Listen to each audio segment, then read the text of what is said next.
Hey everybody, this is Lynna and you're watching Lynna's Life. Yep, I've been out and about doing a lot of deliveries and door dashing, mostly DoorDash.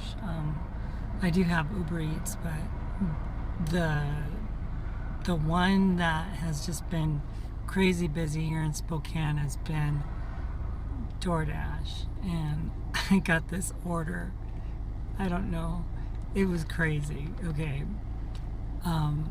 DoorDash does these grocery store runs as well. So basically, people get their groceries through like Safeway or something like that, and then Safeway packs up the groceries and they bring them to the DoorDash person eventually, like all 17 bags full. I mean, paper bags. It was not pretty. I was like, how am I going to get that in my car? I mean, it's 17 paper bags that fit in the back of my car. I don't know. I've always had a way with packing, so thankfully I was able to get it all taken care of. But it was daunting at first because it came in not one cart, two. It was like, it was crazy. I was like, do they warn people? Do they let people know that there's possibly a lot of bags, you know? And then I went to Walmart and they did 7 bags, so it wasn't as bad. And they were plastic bags, so it kind of like. But at Walmart, they have to like deliver it for you, like, and put it into your car. So then Walmart has a thing where you have to scan each bag. So they don't want you to get out of your car right before when they're doing the delivery. But before you can leave, you have to scan each bag. So I was like, okay, ready to go. Delivery, where am I going to? Okay, scan each bag. I was like, oh, no. So I have to turn around and like twist myself into a pretzel trying to find all these different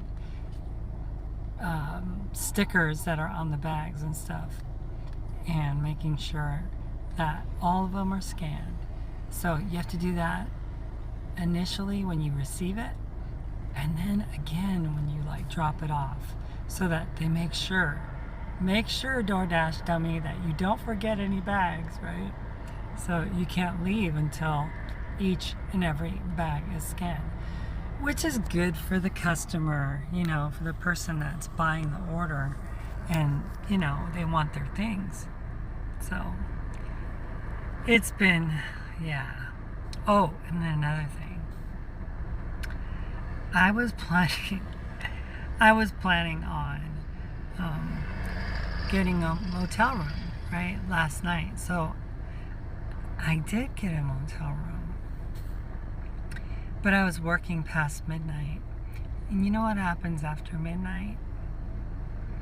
You can't get a room for the night of.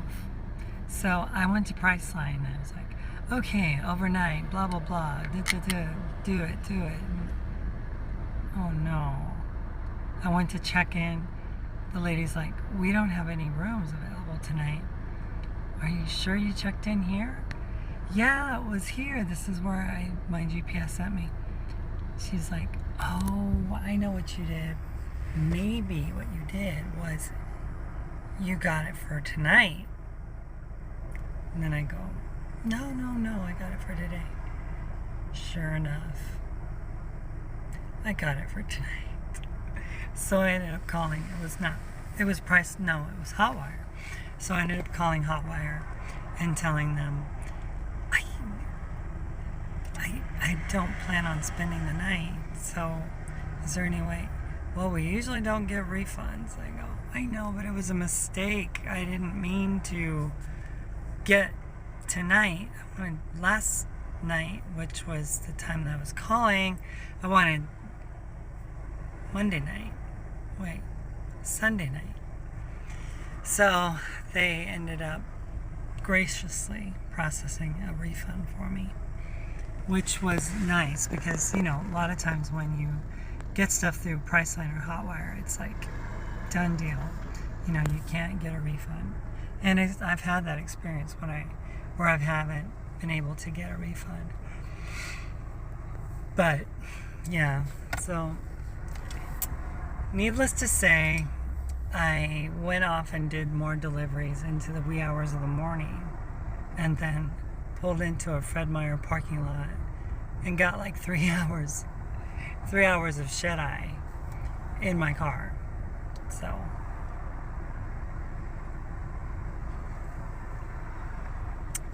it's nice. It's still warm, the coffee. And that was from this morning. So I also ended up getting, let me see,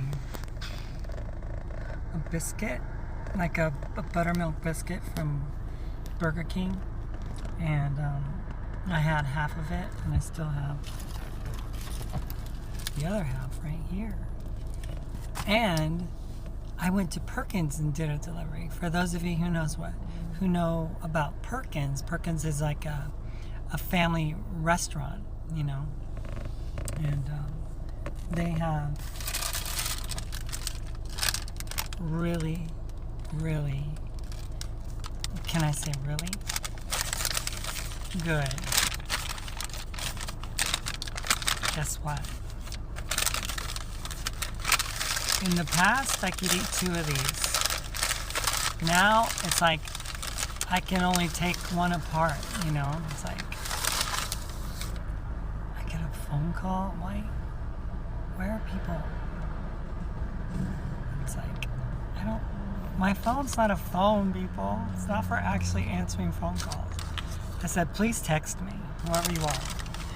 So I got for free, because the lady there was like, would you like anything to drink? And then I was like, actually, I would like a muffin.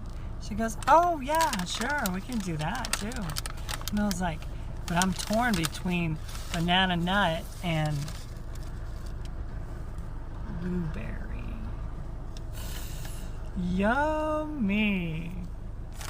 But I remember back in the day, I would get I would get 2 blueberry muffins, scarf them down, and I just can't do that anymore.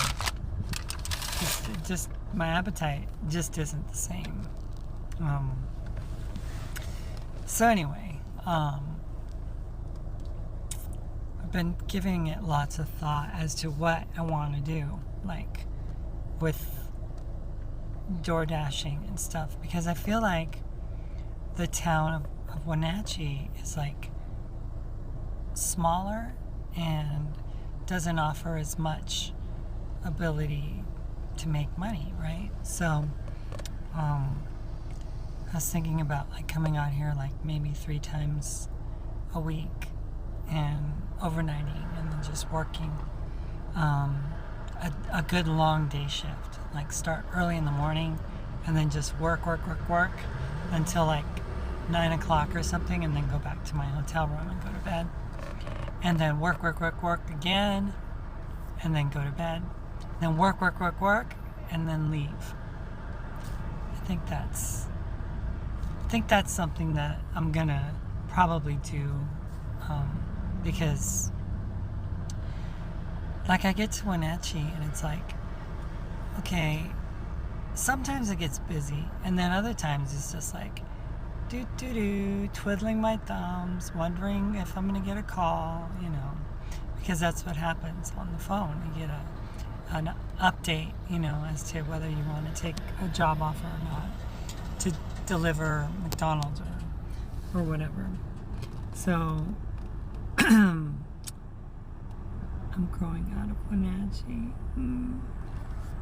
But the good news is, though, I'll still work there, like for just, when I'm not overnighting and stuff like that, because it's still like I can still go down there and work. It's just not going to be as profitable, you know.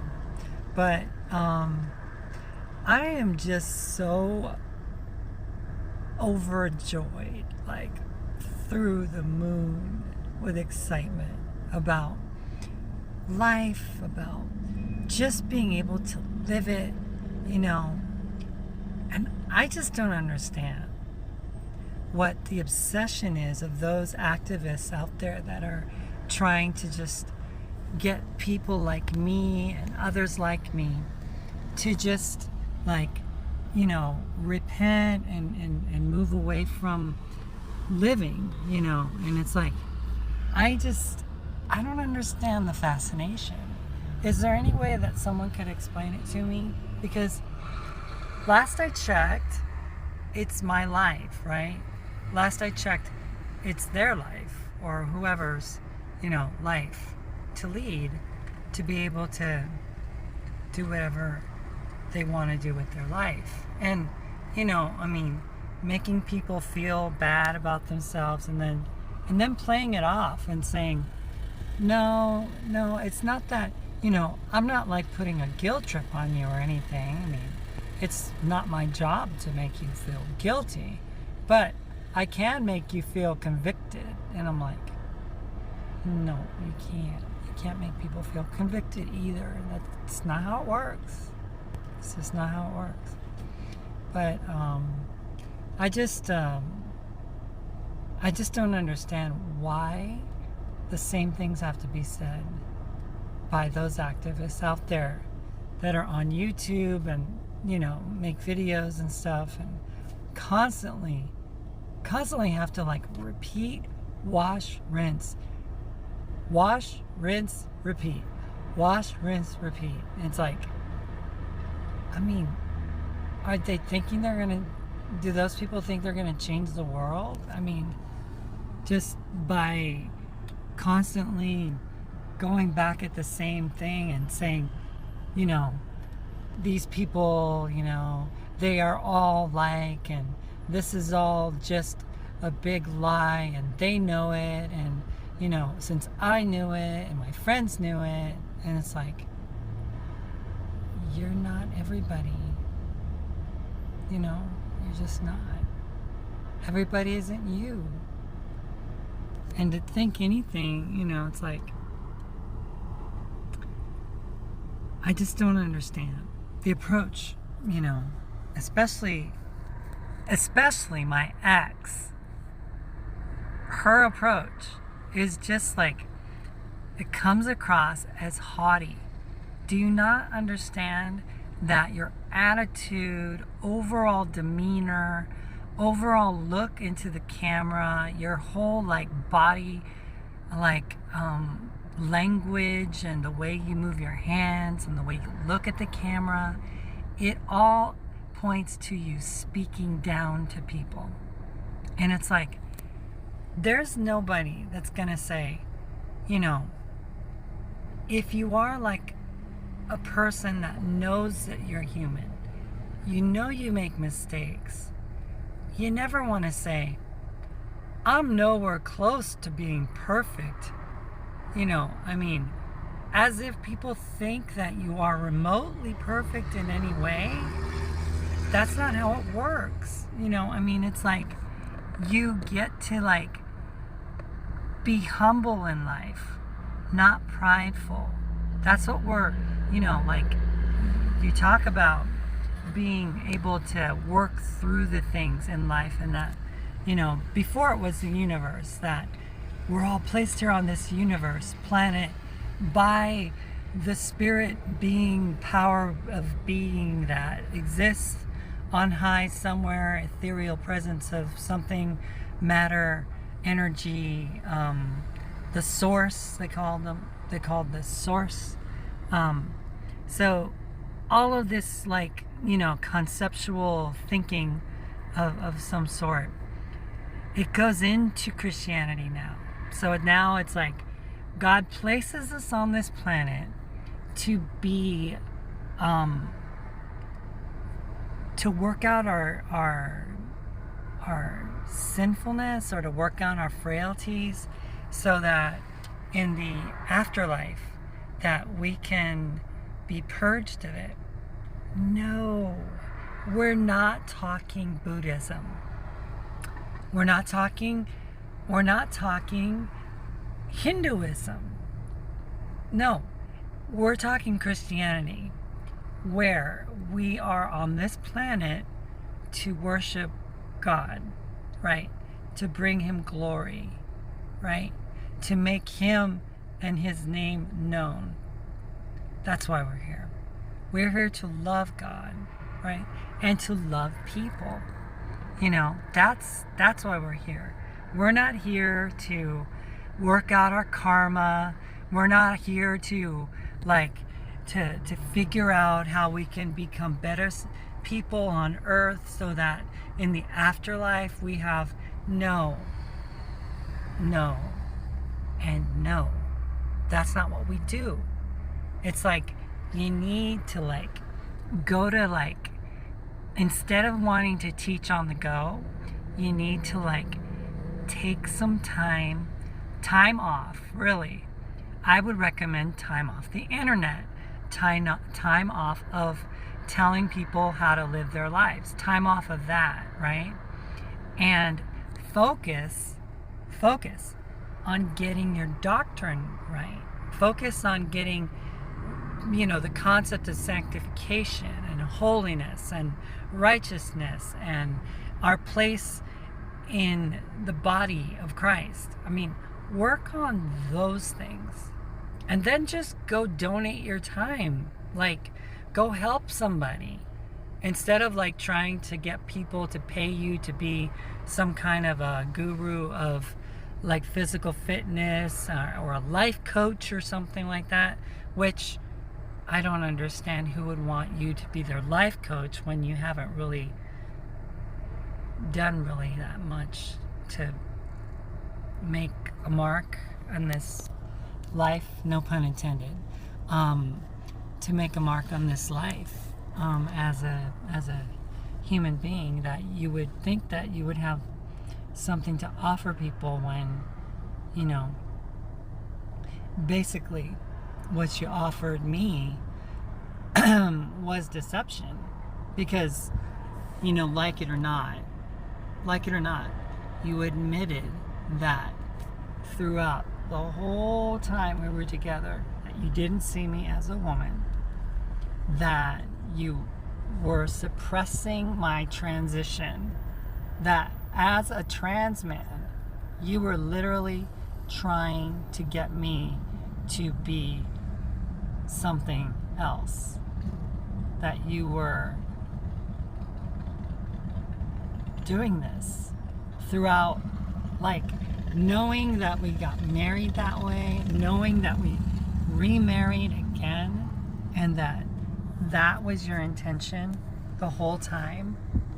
I mean, honestly, why? Why bother? There's so many people out there for you that you could have invested time in, but why me? That's what I don't understand. I don't get it. I don't understand why you would waste your time and effort, because I wasn't going to give you any manly person. It wasn't going to be something that I was going to be capable of. You knew that. But it's almost like you planned on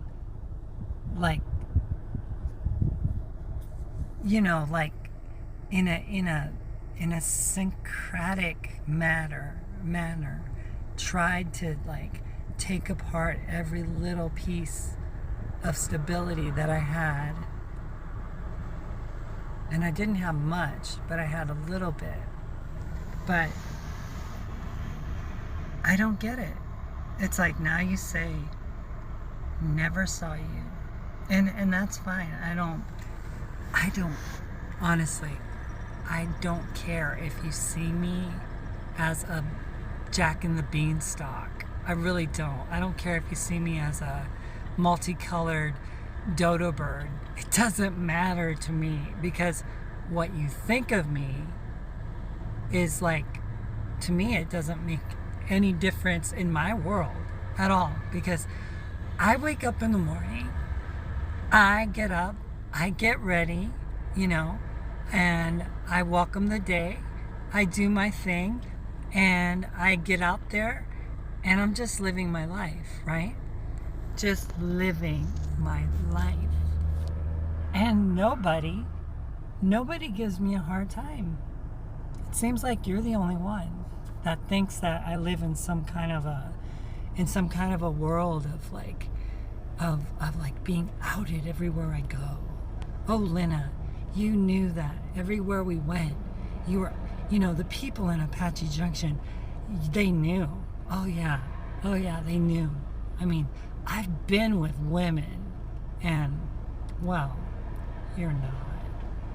It's like all of this constant negativity forcing me to like feel bad for myself, forcing a trans woman to like be more dysphoric. So you married me knowing that. You married me knowing that you never saw me as a woman. Although you sent me cards that said, to the woman I love, to the woman who touched my heart, to the woman that I want to have in my life. I mean, I have these cards. I know. You're going to spin it and you're going to say, well, it's because I just, I wanted you to have what you wanted. You wanted to be thought of as a woman, so, I gave you your little make-believe story, Like, you would even say, trans women, they just want to marry so that they could get into the white dress and go parade themselves as a bride, and, take cross-dressing to an extreme bridal level. When you don't understand that it's something deep within my heart, anyway, to be a part of a ceremony like that would be special, which I really didn't have with you either time. I remember I wanted to rent a dress from Rent the Runway, and I told you that I could rent it and then I could return it in like 7 days or something like that. And you're like, well, we don't have that kind of money. And I go, it's like $80 or something. And what we did was we went to like this like store that's no longer in existence in Silver City, like a souvenir tourist shop, and we bought just a white dress, like a white sundress, right? And that was my wedding dress. And you were happy with that, thinking that, oh yeah, that's good enough. That's good enough. The fantasy can go that far. It doesn't need to go any further than that, though. No actual dress. You're right. The reason I suppressed you is because I felt it was my spiritual duty, because God, and it's like, it was only 7 months ago that you were into being a Taoist, that you didn't believe in God. So how can you say that you were like into all this spiritual wonderfulness about Christianity, and that God was steering you all along this miraculous path? It's quite amazing, honestly, when you think about it, because it's convenient. It's convenient to say these things. It's convenient to feel these things, because it makes you look good, and you like to look good. It's like, hi everybody, Maritza here, and I just got out of church and I was serving my Jesus, and it's like, please, be honest. You're not that person. That's not you. You're like rough and tumble, You say it as it is. You cut people down without any thought, without any hesitation. And you're like telling people, oh, I'm the most, what is it you said? I'm the person that, something, it was like, you know, they said, so why are you so rough with people? Oh, it's, you know, it's just when they feel guilty about what I'm talking. No, it's your demeanor. It's your eyes. It's your tone. It's your words. It's your condescension. It's your constant negative attitude. It's that anger. All of it. All of that stuff just wads itself up in a big ball, and it goes out into the internet when you speak, and it spews its ugly, nasty negativity all over people. That's what it does. That's the truth, right? Ask someone how they feel when you talk down to them. And there's so many people, Maritza. There's so many people that feel like you talk down to them. It's like, hello, hi everybody. This is, you know, it's like you're like above people, you know, and you're talking down to them. That's a terminology, a shooting style that's used by dominant people who like to make other people look small. So whenever you look down at somebody, you know, like you're talking to somebody like this, it comes across as you being like on top, that you're like the more like the leader that is telling people how they should behave and what they should do.